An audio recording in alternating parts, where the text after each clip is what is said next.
Hello, ladies and gentlemen. You have reached the No Name Cinema Society. It is Thursday, April 26, 2018. It is our classic movie discussion, our first classic of our fourth season, and it is a big one. Hello, everybody. I am Jonathan Betzler. I am one of your hosts here for this evening. And of course, we're here to discuss Mrs. Miniver. Now, obviously, this film was discussed very heavily in our 1942 in review, that we looked back at the whole year of 1942 in review as part of our finale episodes from last season. And this was not only the most biggest box office hit of 1942, Mrs. Miniver was also the Best Picture Oscar winner from that year. So obviously it came up quite a bit, but we didn't get to really dig into it because that show was more about the year in general. We talked about it here and there, but now we're really gonna open the can of worms. Plus, these guys were not a part of that discussion. That was George and Jim. I've got two other guys, and of course, one of them is the old standby, our lowly gardening railway station master, Drunk Dave Joseph is here. How's it going? Welcome back to the classics, Davey. Thank you. It's good to be back. It's good to be back. And I've got a surprise for you guys. We have another new member as we continue to expand the society, and we are going global on your asses. We have a YouTube superstar live from Brazil. Ladies and gentlemen, Otavio is here. And Otavio, your last name, it looks like Albuquerque, like the city in New Mexico, but how do you pronounce it? Albuquerque. It is exactly like the city. Otavio Albuquerque is here with us, just like the city of New Mexico. Otavio, how are you? It's been a long time. Quite fine. Thanks for having me, and I'm really honored to be in this with you, fine gentlemen, to discuss such a complicated movie for me, because I'm here to play the average Joe, just a regular YouTuber to discuss a black and white movie, which I've never seen any of those before. That's what's going to be kind of fun about it. That's why I thought this would be a good match for you, because a whole different perspective. I do have a little artifact here because, ladies and gentlemen, Otavio and I met at the YouTube studios when he was here in LA for a special YouTube project. And if you look back in the vlogs, you'll see some of that, where I was working with a lot of the famous YouTubers doing a Halloween thing. And Otavio gave me a little gift as a part of that set. I still have it, and this is how I talk to Otavio during the course of the shoot, because he drives me crazy sometimes. Well, I'm really happy to see you still have it. You earned that one. Thank you. And here's a picture, ladies and gentlemen, of Otavio and I on the set, and here I am yelling in his ear, as I was wont to do when we worked together. So I think I should do the whole show like this. How did you guys feel about Mrs. Miniver? Oh, wow. Cool? That'd be an interesting twist, Davey. Yeah, and you sound, first of all, you sound really good when you do that. And the other thing I just wanted to say is that I want to encourage all 54 of our subscribers to go check out Otavio's channel. Otavio has two channels. He's got a cooking channel and like an interview channel. Is that right, Otavio? It's kind of like a doing stuff for the first time channel. So it's me in several different situations doing it for the first time. We caught you just before you're going to Russia soon, isn't that right? Exactly. So I have a third project, which is called Things That I've Never Eaten Before, which is me eating weird stuff. So I went to China, I went to India, I did one season here in Brazil, and now I'm going to Russia. I'll post this on my Twitter feed, and I hope that my followers are nice to you when they see it. I hope they are to you like they're nice to me. I hope so too. And maybe your followers will be interested to know what our current schedule is. This is our 47th set of episodes, which is kicking off our fourth season. Just a week ago, this past Thursday, April 19th, we discussed Rampage with Dwayne Johnson. Our indie was just this past Monday, April 23rd. We discussed the James Ponsoldt film, The Spectacular Now. Of course, right now is our classic, Mrs. Miniver. And on Monday, April 30th, will be our 31st Sound Off, where Davey's going to reveal his top 10 films of 2017, and we're going to have Tweet Beat, and I'm going to give you my top 5 films from 1942. Oh, by the way, this is what I'm drinking tonight. I went with Angel City IPA, everybody, because it was $1 cheaper than the Elysian Space Dust. I don't suppose you guys are drinking anything with me tonight. Oh, I haven't had the time to get water from you. This is Aquafina. Aquafina, there you go. Yeah. Isn't that actress from Ocean's 8, Aquafina? Sure. All right. Davey monosyllabic as always. So yeah, tonight we get to discuss one of my favorite directors of all time. And I think I've mentioned on the show how a big fan I am of director William Wyler. It's his second William Wyler film we discussed on the show. We discussed Roman Holiday in episode 22.3. And what I admire most about William Wyler is that he's focused on story and detail and can do it in any genre. While his contemporaries like John Ford and Alfred Hitchcock mastered one specific type of film, Wyler tended to do it all. He could do Mrs. Miniver with the same amount of quality that he could do Funny Girl. He could do a film like Roman Holiday and can turn around and do an epic like Ben-Hur. So he has a truly eclectic resume with one thing in common, some terrific and memorable work. So with that, I'm going to move on to the summary. I just want to set the stage, and now I'm going to summarize the film. You guys ready for the summary? Bet. So in 1939, the Minivers are a happy, respected family living in a somewhat provincial village in England who must find the strength and courage they didn't know they had when World War II comes to their doorstep in ways they could have never imagined. How do you guys feel about that summary? Was that okay? Oh, yeah. Spot on.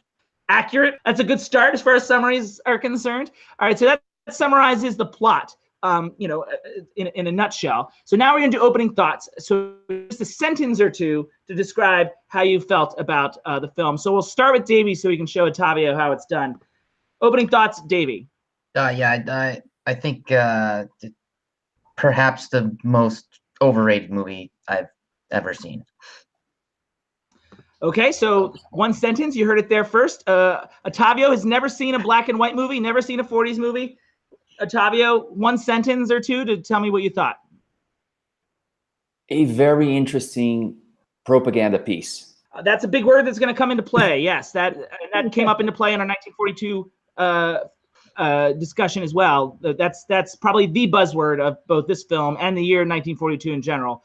Actually, I've screened this film 3 times in my screening series. The first one was in New York in July 18th of 2012. Second was in LA, July 6th of 2016. And then again in LA, because I had to watch it for the 1942 in review. So just this past February 26th, I screened it again with different people. And I had very different responses to all 3 screenings. In the first film in New York, the propaganda element was way too much for the New York audience. They rejected that right away. The first LA audience in 2016 was much more impressed by the filmmaking. The second audience this past February was somewhat emotionally affected by the film, but not overwhelmingly so. They certainly liked it more than Davey did. For me, my opening thoughts are, I think there are extraordinary moments in the film. I'm in tears every time I watch it, and yet it didn't even make my top 10 of 1942. And so we're going to get into the reasons why momentarily. To set the framework, because it's for some of the good things about the film, there are 4 scenes that the film that are very famous that come from the film, and I'm wondering if you guys, because I think if we discuss what those scenes are, that'll sort of set the stage for the rest of the discussion. Can you guys guess what those 4 very famous scenes are? Ottavio, what do you think?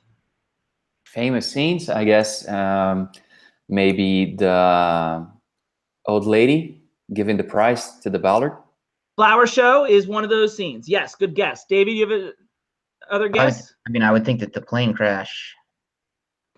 Actually, not so much. Not Really? so much. I mean, from an effects point of view, that's interesting, but that's not one of the things that Mrs. Miniver is famous for. Ottavio, do you have any other guesses? One scene that specifically caught me was 2 scenes, actually. One is when they get back home and their house is destroyed by the war, and they're acting completely like, oh, this is fine. Oh, we're gonna redo the kitchen. Yeah, I have a note about tone, so put a pin in that. What's the other scene? And the other one is, I guess, the ending scene where the old lady is crying in the church. Yeah, the church scene is famous, but and these scenes are famous for different reasons. The flower show is famous for the emotional impact per se, but the church scene is famous because of the propaganda, and we'll get to that momentarily, and the way that Wyler shaped it to be a rallying cry.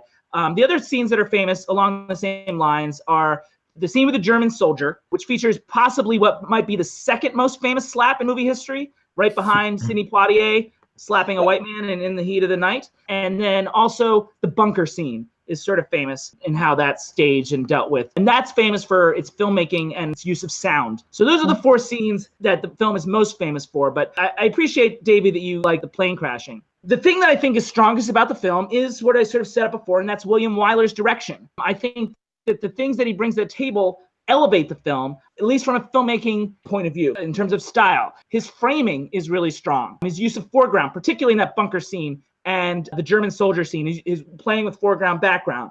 His frames within the frames, windows, use a lot of use of windows, and also in this movie, roofs of buildings frequently become windows. And then also a very smart use of wide shots and the way he blocked the scene within the wide shots, as if he was not interfering with the family. It's done with a lot of confidence, and Wyler knows better than anybody when to cut in close and when to stay wide. And that's one of the things that struck me about the movie. Guys, what do you guys think about what Wyler's bringing to the table here in terms of direction? I talked about framing. I've got some other things in terms of Wyler, but what do you guys think about the framing? Anything? I definitely picked up on that too. There was a the thing about this movie is that whenever there was a scene that I was taken with, it was always a detractor. The one shot when they're lying in bed, I thought was kind of a neat shot where you can kind of see her and you know he's you know laying in bed too, and it's just kind of a neat shot. But the problem is that the lighting bothered me. It's like there's a light shining right in her face. Like no one goes to sleep like that. There's another shot. They're at a function or whatever, and then the girl comes out to see him, and you know you can see the light reflecting off the water, and it's kind of a neat shot. Except I just hated his pose. He's standing there like George Washington about to cross the river. He's very nervous. Yeah, he overall, and we'll get to this if we get to performances, but he's a huge weak link for me for sure as a performance. I just think there are so many. You're right about the framing and there are so many neat shots, but there was always something in every instance of this movie that whenever there was a strength, it detracted from it. Okay, so, Otavio, yeah. What do you think? How do you respond? Well, I don't have the experience to comment a lot on this, but I did notice a lot of close-ups, very extreme close-ups, and to me it seemed that it was only for women. I don't know if this was something of the time that they really wanted to show an actress, but both, I'm really bad with names, but Carol and Kay Miniver, yeah. Carol Belden and Kay Miniver, yeah. I remember specifically, you know, a few very frontal close-ups of them, which I don't really remember seeing of any of the men. So I don't know. So, oh, look how beautiful they are. They are beautiful, though. They're two of my favorite all-time actresses, Greer Garson and Teresa Wright. I just think they're gorgeous. I remember it feeling really tight when her son's flying overhead and cutting the engines. She realizes for the first time. That's what struck me as being really, really tight. But it seemed appropriate in that moment. I don't know if there's other moments that you're referring to. There was one specifically when Vin. So he sends a note inviting her to apologize, which I thought was daring. I mean, come on. Who does that? Anyway, and then he says, you know, I'm sorry or whatever, and it cuts to a beautiful close-up of Carol, and then you really, you know, see how beautiful that girl is, and it made me think about the culture maybe of that time when, you know, being a Hollywood star or something like that would be something so amazing. She actually wasn't that big a star. It was only her second film, but she did win an Oscar for her work, but. And strangely, she was nominated for all three of the first films that she did. It's a trivia tidbit, everybody. I would say that the thing about that particular close-up is I think it's that tight because it's a private moment. You know, she's in a group of people and she's reading this thing that's for her eyes only. You know what I mean? So you cut to the document and then you cut to her face. So she's the only one you see experiencing it. From a directorial point of view, that's why I would have made that choice. So that also seems appropriate as far as I'm concerned. The other thing that is just a William Wyler staple is the level of detail. And I think about just like small things that I think are so beautiful. The way the cat in the bunker, the way that Toby sort of plays with the cat in the bunker when he's like supposed to be sleeping.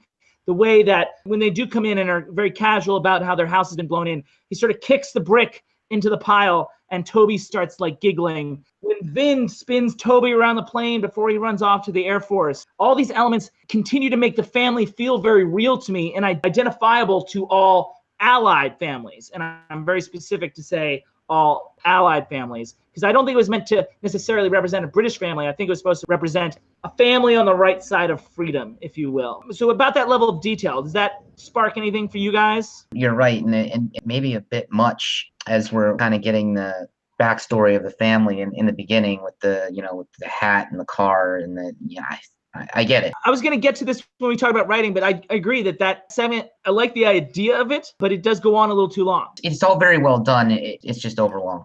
I do agree with Dave. He says it sounds a little bit like a caricature at some points. It's weird to look back with the goggles of our eyes of today, but they seem to me all like horrible people, because they were all so materialistic. Oh, interesting. The scene of Vin coming back from college, like that young person who just, I figured out the world. And he's talking about the, differences between classes, and he's treating the maid like shit. Yeah. And I don't know if that was something if that was a critique at the time, or if that was something. I definitely think Vin was meant to be, sort of like applying his college learning in an immature kind of way. He was learning this stuff, but he wasn't really getting the sense of how to make it happen in a real world kind of way, which is why when Carol calls him out and is like, those are some very interesting ideas. What are you doing about it? She sort of calls him out on it. You're right. Vin is supposed to be a bit of a douche to start off with, and he's supposed to have something of an arc.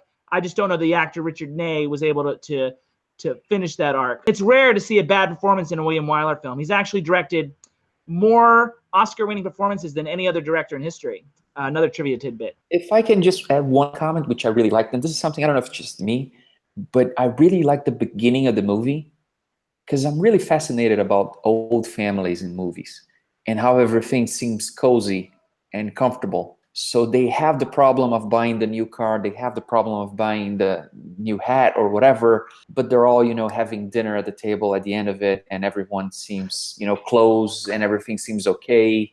The guy's a real man. Miss Miniver is like a woman. If you see a family in today's movie, it's all a mess from point zero. And I think it's nice when you look at old movies and you see that solid thing, which is, a family. I really like to see that kind of stuff in movies. It kind of makes me feel comfortable, It's nice. It might have been played up a little bit from that, your P word, the propaganda point of view. Like it might have been trumped up to sort of counterbalance, like the evil, like how things are good and pure on the right side of freedom again. Anything that's not, German or Italian, those are things that are good and pure. So that might have been over accentuated to some degree,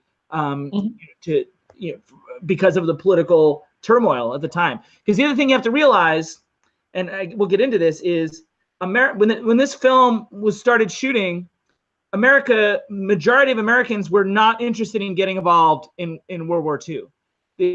Our country was very much interested in isolationism, because it was before Pearl Harbor was attacked. Pearl Harbor was attacked, things had to change, but there was a big debate in the country, isolationism versus internationalism, and so most Americans would say that's Europe's problem, So William Wyler felt it was everybody's problem, which is why he wanted to make Mrs. Miniver. So, and that brings us to the other thing where I start to critique the film a little bit, because I talk about the things that I've liked, but from a directorial point of view, one of the things that I think a director is very much in control of, and this is all very purposeful, but Ottavio had made a great point and hit on it, and that's the tone of the film is very casual. In many places that works very well, like in the scenes that he's talking about, the casual nature with which the scenes with the home and the community, that feels very natural. So that casual tone works really well. However, when the stakes grow higher, it feels more disingenuous to me, especially when the enemy visits, like the German soldier scene and the scene where their house gets bombed. And I know there's a British stiff upper lip thing going on. It feels like there should be a little more alarm. And there's a moment when death strikes, quite frankly. And although people are sad and upset, it still feels underexplored to some degree. It doesn't resonate or ring true. And it's probably more connected to the propaganda element in the sense that these bad things are happening, but it's sort of inspiring people to handle it the way the Minivers do, with aplomb and confidence and keep calm and carry on kind of idea. I think they were trying to tell people how to behave at this horrible time, but it doesn't always ring true. So Ottavio, you brought up the point to begin with, and I said we'd bring it up later. So do you want to add on to that? Sure. I guess that was the most difficult part of the movie for me to understand, because when they say at the church, okay, our country is at war, people seem worried, but they stop at that, and it doesn't really, if my country gets into war, and to me it would be a first because I'm from Brazil, but I would be in panic. If people are bombing my city, I would be in complete, utter panic. And if I come back to my house and it's destroyed, I'd be in tears. Yeah. And they don't seem to care. And I was wondering, do these people are really accustomed to war? Is this something that is so normal to them that they just, fly by and that's okay? It was only 21 years after World War I. So certainly Mr. and Mrs. Miniver would have lived through it. Lady Belden would have lived through World War I. I wouldn't say they're accustomed to it, but it wasn't completely unfamiliar. But I do think that the underlying purpose was not necessarily what was best for the story, but what was best for William Wyler's message. And that is to sort of get people engaged in the war whereas when the film started, they were not engaged. And also just sort of lay a blueprint on this is how the right people would behave. If this happens to you, you need to. And again, that famous T-shirt or whatever it is that, like that meme that goes around, keep calm and carry on. That's the Miniver style. Like that's where it is, Mm-hmm. David, do you have anything you want to add on to that? Yeah. I see what you're saying about servicing the message, but I don't know if it does help that much when the guy is acting bemused about the Nazi having been in the house. I mean, I think at some point a certain level of alarm maybe even carry on the message a little bit better. That scene was just so bizarre and off. The tone was just completely off. I get it. They're tough and they are able to crack a joke in a tough situation, but some of it was just a little much. I agree with you that it didn't work for me. I think there was also this element of I'm a woman, I can handle it. Like they wanted to be cute about that. When she slaps the German soldier, you gotta imagine like huge cheers in an audience. Like that was a huge moment. The way she handles it is great. It's him. It's the husband that I think that did not ring true at all to me. Well, and also and he just got back from Dunkirk, and 2 films about Dunkirk in this past year alone. We're very familiar with Dunkirk, and he's dirty when he gets off the boat. He's been through hell, and he's like, I'll tell you about it later. You know what I mean? Like even that is handled with a casual tone that you would think there'd be more to it than that, but that's not. I mean, like, I agree with you, but you also, I think, can see that it's exactly what Wyler wanted. Do you agree with that? I know, I do, and I think I absolutely agree with that. And I think getting back to a point that you made before, I think that the way Vin played that part, I think that Wyler, for better or for worse, I think he got what he wanted out of him. I think he wanted that kid to look ridiculous. He wanted, hey, this is the kind of kid that was going to war. Like this cat can't even conduct himself at dinner, and he's going to fight Nazis. Yeah. I get it. I didn't really like it, but The only I wish that I had a little more from Richard Ney is Teresa writes so good, and I love her so much. I really wanted to understand what she saw in him, Oh yeah. So that's where it really bumps for me. I got nothing. He was a dick to her, and he fell in love. What was that? When you put it that way, that's the Brazilian way, right, Otávio? It starts to make sense when you put it that way. The book itself was not a work of propaganda. The book was just about a story of survival in the war. So, and there's actually a script going around town called Wyler. So there's a film that is trying to be made about how Wyler took this book and tried to shape it into propaganda. So there's a story behind the story there. And I already talked about the isolationism of America. And even in the German soldier scene, in the book, the German soldier is sympathetic. They actually have a bond in that scene when he comes to the house. And, like they see each other's point of view. Wyler took that and turned it upside down and tried to vilify the German soldier as much as possible. And he also rewrote the speech at the end, not for the sake of the movie. It doesn't really play within the context of the movie. It was to wake up the audience with lines like, "This is the people's war." Here's a look at the end speech, little clip for you, and you can see what I mean. The homes of many of us have been destroyed, and the lives of young and old have been taken. There's scarcely a household that hasn't been struck to the heart. And why? Surely you must have asked yourselves this question. Why, in all conscience, Should these be the ones to suffer? Children, old people, a young girl at the height of her loveliness. Why these? Are these our soldiers? Are these our fighters? Why should they be sacrificed? I shall tell you why. Because this is not only a war of soldiers in uniform. It is a war of the people, of all the people. And it must be fought not only on the battlefield, but in the cities and in the villages, in the factories and on the farms, in the home and in the heart of every man, woman, and child who loves freedom. Well, we have buried our dead, but we shall not forget them. Instead, they will inspire us with an unbreakable determination to free ourselves and those who come after us from the tyranny and terror that threaten to strike us down. This is the people's war. It is our war. We are the fighters. Fight it then. Fight it with all that is in us. And may God defend the right. So, Davey, this is sort of shades of The Great Dictator, the Charlie Chaplin movie we reviewed, in the sense that I appreciate the words, but looking at it today in the context of the movie, it's a little heavy-handed for my taste. And as much as I love certain elements of the movie, Davey, do you see The Great Dictator connection? No, I definitely see the connection. I don't know. I could see a sermon like that. That made sense. I mean, look, people need to be bucked up in that situation, kind of look into the... And by people, you mean the people in the movie, not necessarily the American audience. No, right. No, right. Exactly. The people in the movie. That tone kind of hit me. I think maybe the Great Dictator, the reason that doesn't service the film as well is because it's just the guy takes a 180. The character that Charlie Chaplin plays takes a 180. Right. It's an amazing speech. It just doesn't fit. I didn't have a problem with the speech. I thought it kind of it hit the right tone. Whatever it was, it hit a nerve in the United States, and was like one of the most. It's at the time it was the second most successful movie in history, right behind Gone with the Wind. So it certainly hit a nerve to the people in the country at the time. Did you? I don't know if it's on Netflix in Brazil yet, but Davey, did you see Five Came Back, the documentary on Netflix? No, I didn't. Are you aware of it? What is it? It's about how the 5 directors, including William Wyler, went off to war to shoot World War II, essentially. I saw the trailer. I have not seen it yet.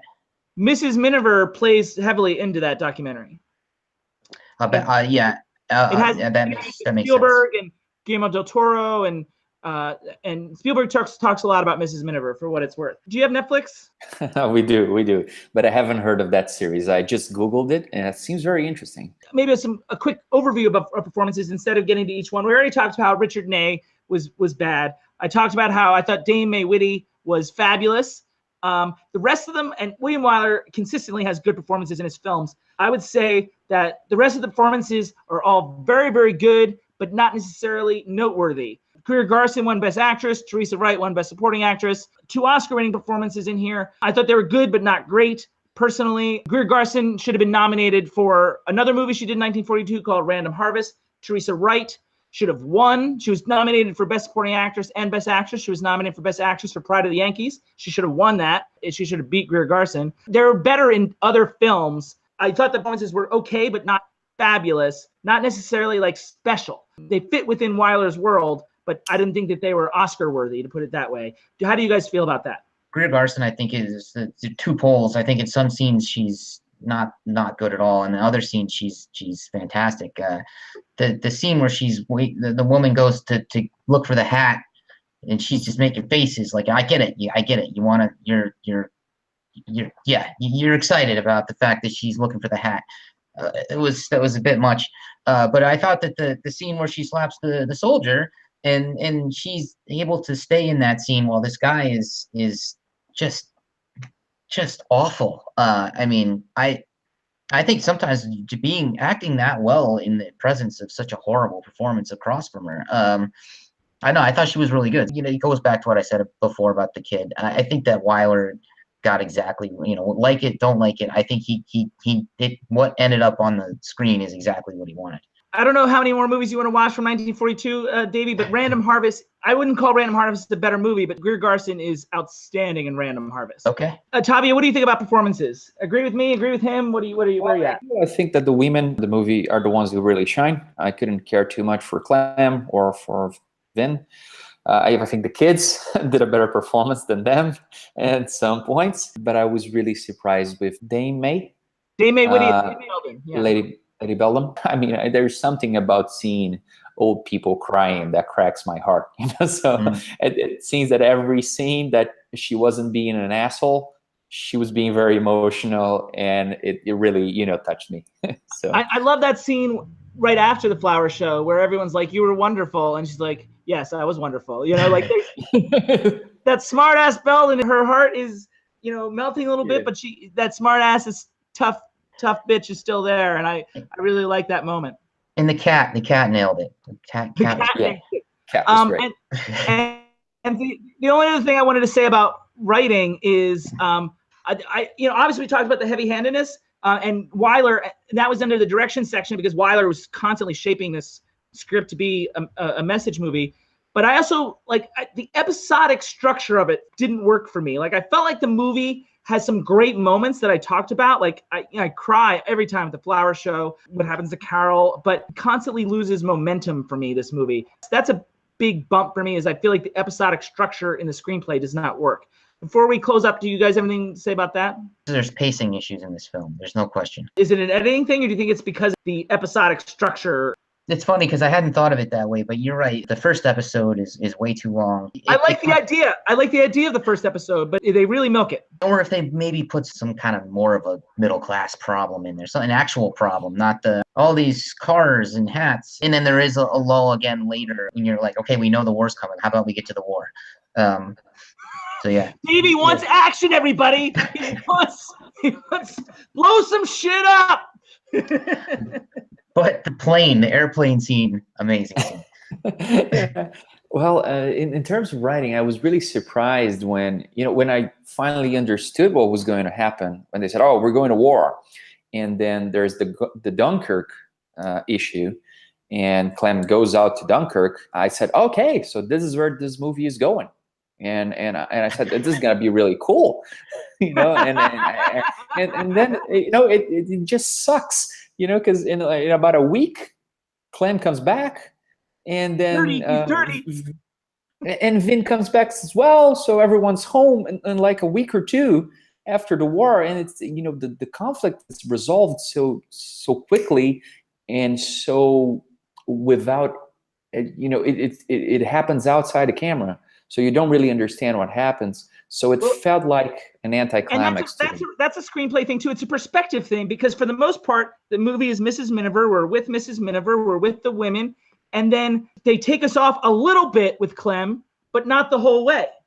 You know what I mean? If you're going to take us to the boat they all met at some middle town on the way to Dunkirk.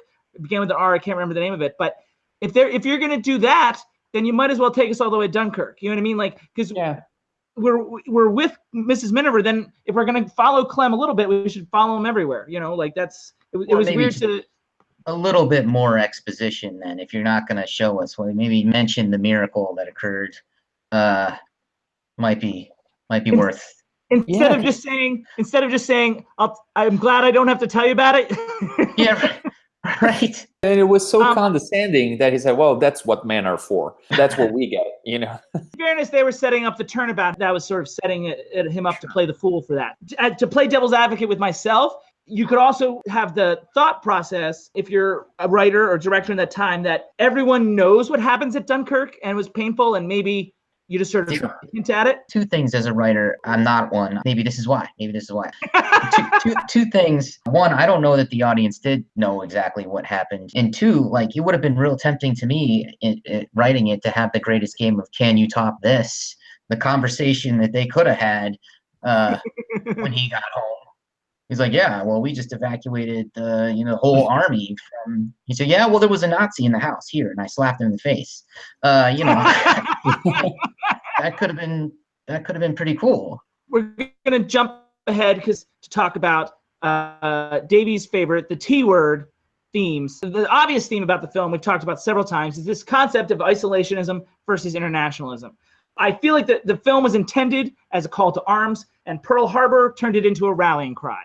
It's about the reasons why we fight, what's at stake, how do we conduct ourselves in an international time of crisis, how do we deal with tragedy.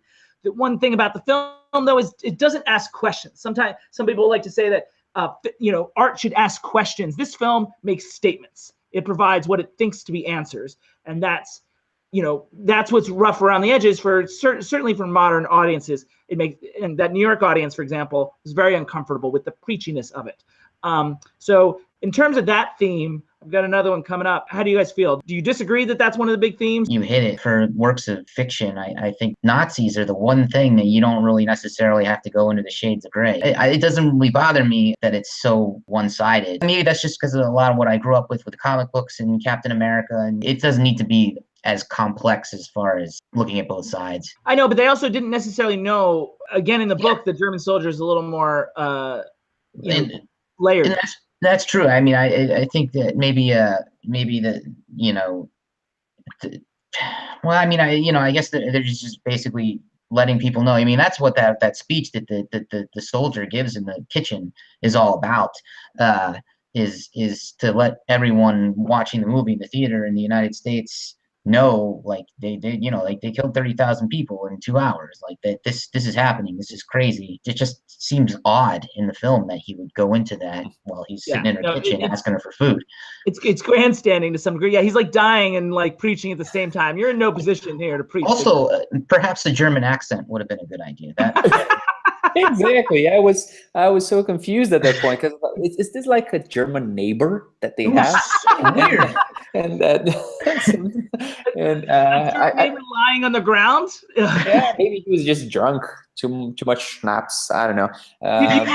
Did you not hear them talk about the German flyer that was missing? Like that they were looking for? He did, but he was speaking. He didn't have an accent. He was not feeling so much out of place. He knew where to go. I mean, I don't know. It sounded weird, but I do agree with Dave. And I was thinking here, times have changed so much because World War II was such a black and white conflict. Even us here in Brazil, we were part of it. We had Brazilian soldiers fighting in the Allied side. So it was very easy. You don't have to make anything up, Ottavio. Like it is. It is true. It was something that was so easy for us to decide on, and maybe a movie like this. I mean, it's an Academy Award-winning picture, but it was a way for people to send out a message. Which, as it was so poignant in some points, it kind of like reminded me of how things are done now through social media. When you're using, Facebook posts or whatever, when you're like pointing, you knew this happened and that happened, we must do something. It was just a interesting parallel that I got in my head, and how in that time, that commentary was made through art. Now it's made in a much more mundane way. And that's a fabulous point. And Winston Churchill actually called this film the greatest piece of propaganda ever created. So it was not lost on the modern audiences that this film had a purpose. It wasn't subtle in what it was trying to do. So yeah, that's a big part of it. The other theme that I think is actually more successful at is the theme of the class system and the breaking down of socioeconomic barriers throughout the film, climaxing with the scene that Ottavio talked about, the beautiful flower show sequence. Now, and I don't think it's just that the war starts the process, although that's part of it. It's the relationships, the people in the community, and it's especially impactful because of Britain's long tradition with the feudal system and a major class disparity. And I feel like this dealing with the class system is where the film really flies, largely thanks to the amazing performance, I think the best performance in the movie, by Dame Mae Whitty as Lady Belden. She's a real standout, and she really makes that work for me. What do you guys think about what this film has to say about the class system in Britain? It definitely came after it pretty hard. Was there any Red Scare look back at this? Kind of the stuff that the kid was espousing, the Vin, it was all completely reasonable, and I'm not saying that... But it had some socialist leanings. Yeah, but it also... I think that was part of him trying to make the kid look ridiculous too, like just the way he would pop off like that. I don't think there would have been anything to that, but I could see how someone could try and trump it up into some kind of red push. I mean, I know because there was a lot of that, not much later. Not really. Okay. I mean, William Wyler was like he made Roman Holiday, which he was well aware was written by Dalton Trumbo, who was blacklisted at the time that he made the film. So William Wyler himself was, not necessarily a communist, but he was certainly, not in favor of the blacklist and tried to, continue to employ blacklist screenwriters and so forth. So William Wyler has a very interesting background because he actually grew up in a town called Mulhern. It's on the border of France and Germany. And actually, between World War I and World War II, it actually went back and forth, whether it was a German town or a French town. So he had mixed growing up style in terms of nationality anyway. His sensibility was very unique, but William Wyler, more than anything, wanted to be an American. He became passionate about the country that adopted him and gave him his opportunity. Ottavio, did you have anything on the class system? I think this plays out very differently depending on the context that you're seeing it. Because to me, it was very British in the way that it was very subtle. It was something that was so. I mean, there was that scene when Kay is talking about Carol's wedding to the Lady Belden, and she says, "I truly believe in breeding," which felt like such a strong word for me. Like, do you know what she means by breeding? Like, I just want to make sure there's not a translation issue. Do you know what she means? I saw the movie with English subtitles, but to me, breeding is kind of like a racist thing, isn't it? See, to them, it's about, it's not racism. It's about station in life, and by station, I mean like class. By breeding, she means like the people with money should have sex with other people with money. They should have children with other people with money. So it's not really racism. It's what they call good breeding. If you had good breeding, you came up in families that were the upper class. Yeah, because it seemed like they tried to take it even away from the economics. Because these people are living in a mansion and they got hats and cars and stuff. It's more of a old money versus new money. And I appreciate what you're saying because I had a similar thought. But technically speaking, the Minivers are technically a middle class family, which is why Lady Belden looks down on them. Yeah, I mean, I wish I could be a middle class person like that, because for my reality here in Brazil, social disparity is so in your face, especially in a city like Rio, where both the president of a company or someone who lives in the slums go to the exact same place, which is the beach, at the weekends. I've been accustomed to see so blatant social disparities that I could barely understand the difference between the Lady Belden and the Minivers. There are three classes that are sort of depicted in Mrs. Miniver. There's the Beldens and her type. There's the Minivers, who are sort of in the middle. And then there's Mr. Ballard at the bottom rung. He's like the working class, the station master. He's the lower class. And the Minivers are somewhere in the middle. And the war sort of blurs those lines a little bit. But also, and I think that's why the film is titled after, Mrs. Miniver theoretically blurs those lines by being kind to the lower class so that they respect her. She melts Lady Belden's cold heart so that she respects her. And so that's what helps blend things a little more. Our issue today, I don't know if it's in Rio, but certainly America, is there is no middle class. It's upper and lower, nowhere in between. And maybe that's what feels foreign to us in the sense that the Minivers are comfortable, but not necessarily wealthy. And I know their house is big and it's true. They're represented in a way that feels wealthy to us, but they're not Belden wealthy. All right, you guys ready for me to move on? Yes. All right. It is time, ladies and gentlemen, for the classic movie showdown. So I had a really hard time trying to explain this bracket situation to Ottavio. March Madness is not a thing in Brazil. So I try to put a World Cup sort of spin on it to try and explain this. Every year here, Ottavio, we have this college basketball tournament, and there's seeds and there's brackets, and everybody bets on their brackets and fills it out. It's like a national holiday here, and it just came to a conclusion a couple weeks ago. But we had the same idea and did them with movies. Explain it to our audience a little more. Davey is going to read you the rules of the classic movie showdown. So the seating criteria varies from bracket to bracket. Films are shown at JB-hosted screenings and need to be 15 years or older. That would be 2003 and before. Voters are eligible to vote if they've seen both movies within a 12-month period. Voters must see the film in JB's presence, and JB is ineligible to vote. Unless the vote counts, he can break ties.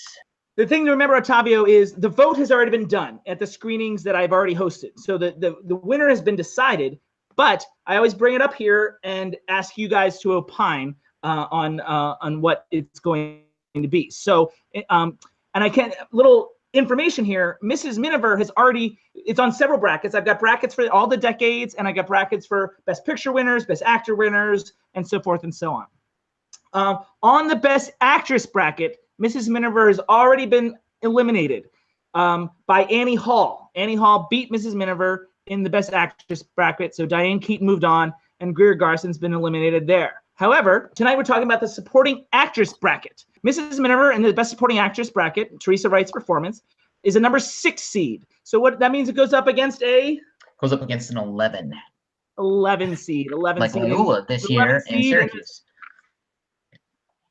Syracuse was an 11 seed this year that moved on. And something, of course, happened in the bracket that has happened in our brackets, but never in the real brackets, in that a number 16 has finally beat a 1. You watched that game, Davey? Yes, I did. I was at the bar. It was late, and I said to my buddy, I said, I don't even know what UMBC stands for. Maryland, Baltimore County. Well, we all know now, don't we?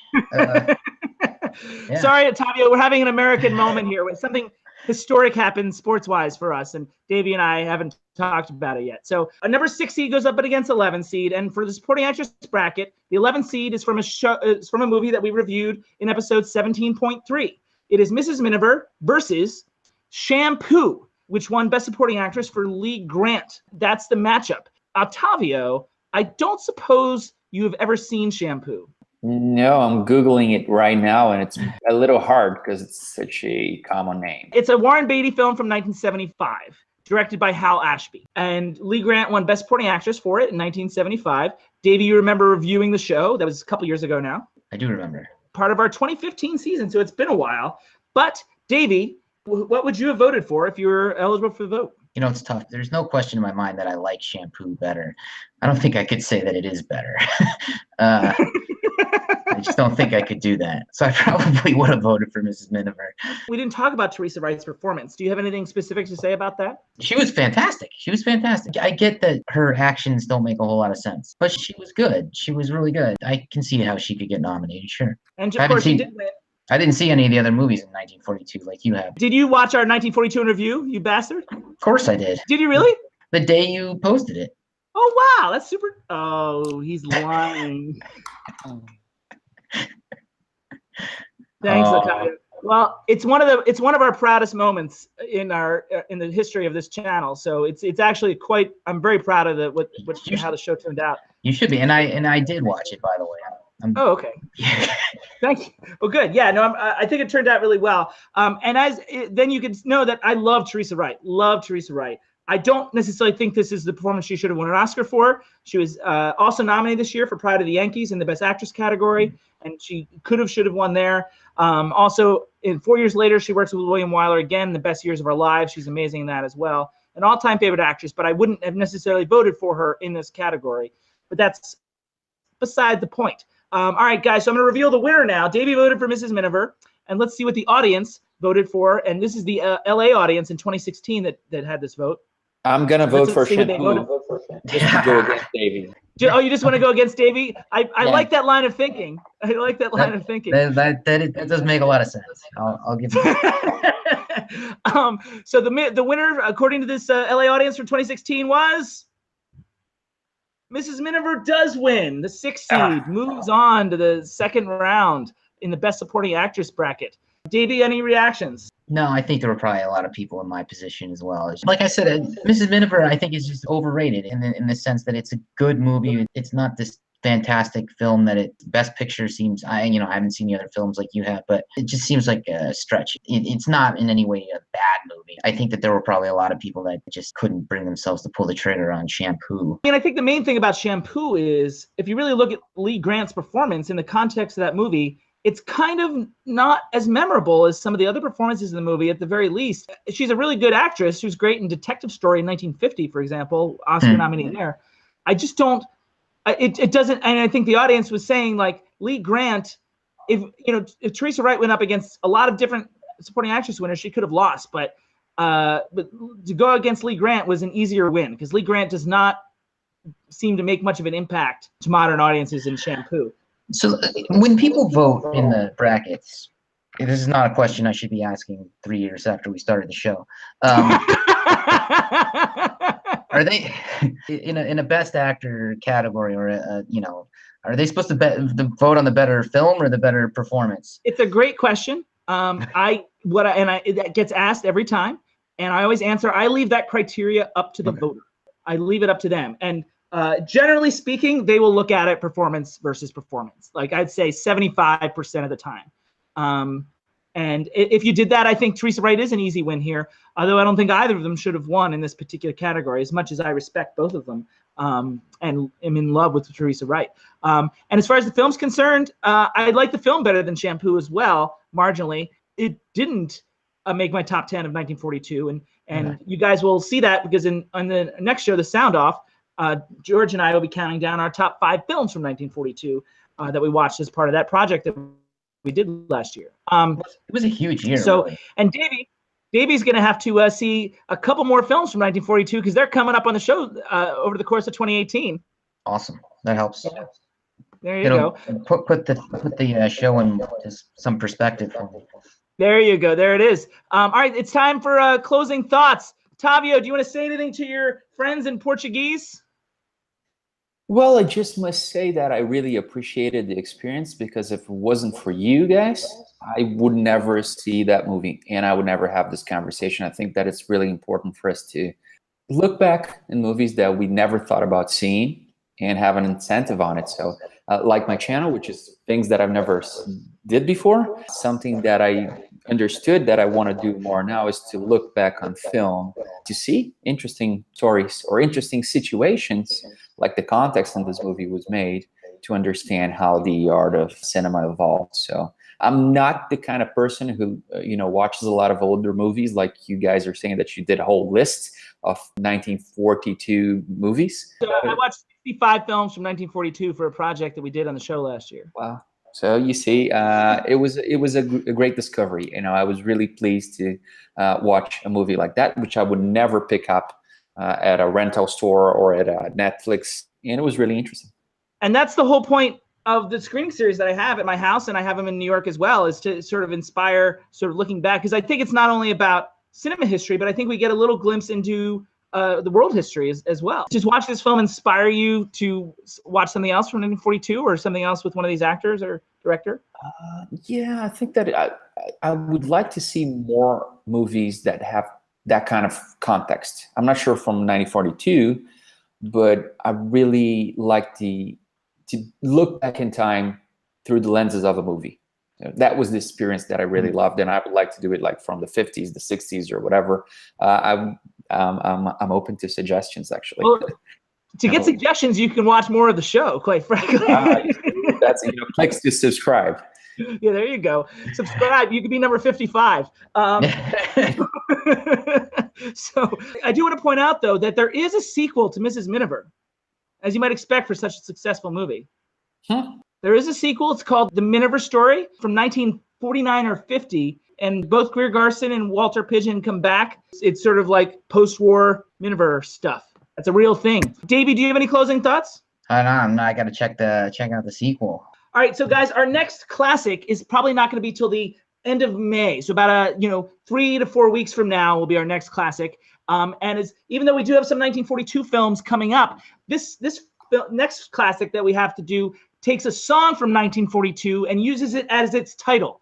So we're going to do a highly satirical 80s film that gets its title from a song that originated in 1942. So that's your trivia tidbit for our next classic. And our next show, however, is going to be on this Monday, April 30th. It's going to be our Sound Off, our freeform segment. Davey, who had to cancel on our top 10 show at the very last minute this year, will finally get to reveal his top 10 films of 2017. We've got a tweet meet in which you guys sent us a lot of questions after our finale episodes. We're going to answer those questions. George will be with us. So we're going to talk about the films of 2017, the films of 1942, and George and I will do our top 5 films of 1942. That is coming up on the very next show, our Sound Off. In the meantime, say goodnight, guys. We're going to say goodnight to these folks at home. Good night, folks. Good night, folks. That's good night from Ottavio and Davey. I want to thank them for joining me. And in the meantime, this meeting of the No Name Cinema Society is adjourned.